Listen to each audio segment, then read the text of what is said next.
What's up everybody, I'm Jan here from GoFloat Studios, and in this video we're just going to talk to you a little bit about the float procedure, about what happens when you come in here for your first float.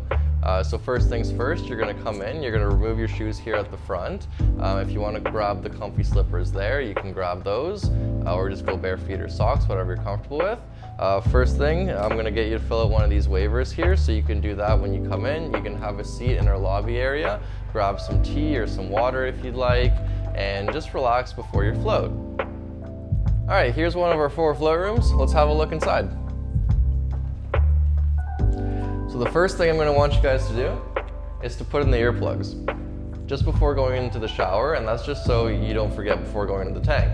Otherwise you might float without earplugs, which is totally fine. Some people float without earplugs, however I would highly recommend them.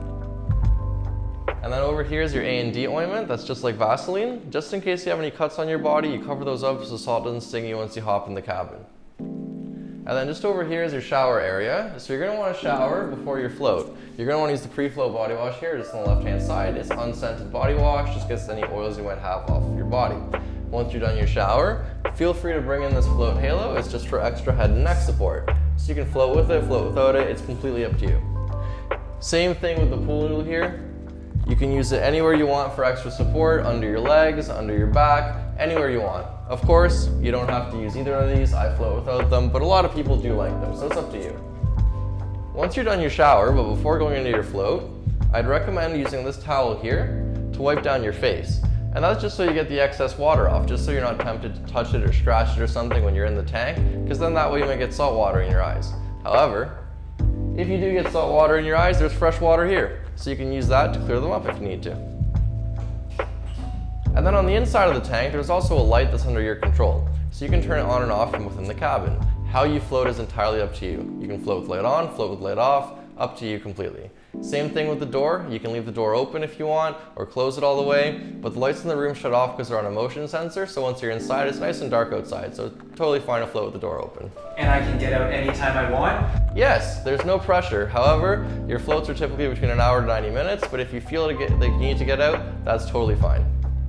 Then once your float's over, once you make it to the 90 minutes or the hour or the 2 hours if you want to float for that long, there's going to be music that turns on to let you know your session's up.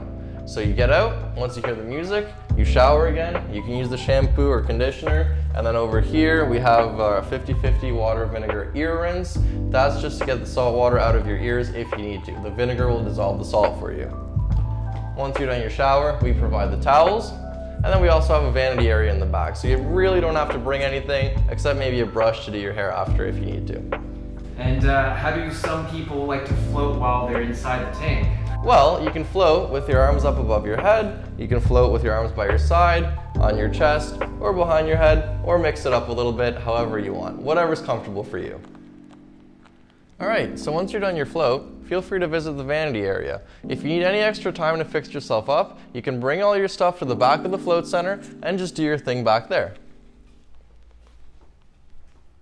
So here we have some moisturizer and Q-tips. Even have a blow dryer and a hair straightener if you need it. So feel free to use any of these items after your float. You can do your thing here, take as long as you want before going out to the outside world. Alright, so once you're done your float, you can head out, or you can stay and check out our post-float lounge. Here you can help yourself with some tea, water, chill out on our couch, draw on our float journal where many people have written about their experiences in the past, or check out some of our many other books that we have here. So if you haven't paid for your float yet, this is where you square up. You can pay by debit, credit, or even cash, just not American Express. Alright, so that's a wrap. If you have any other questions, feel free to give us a call, shoot us an email, or check out our website for much more info about floating. In the next video, we're going to be talking about some of the things you do and do not do before your float, so stay tuned for that. Thank you very much guys, and have a good one.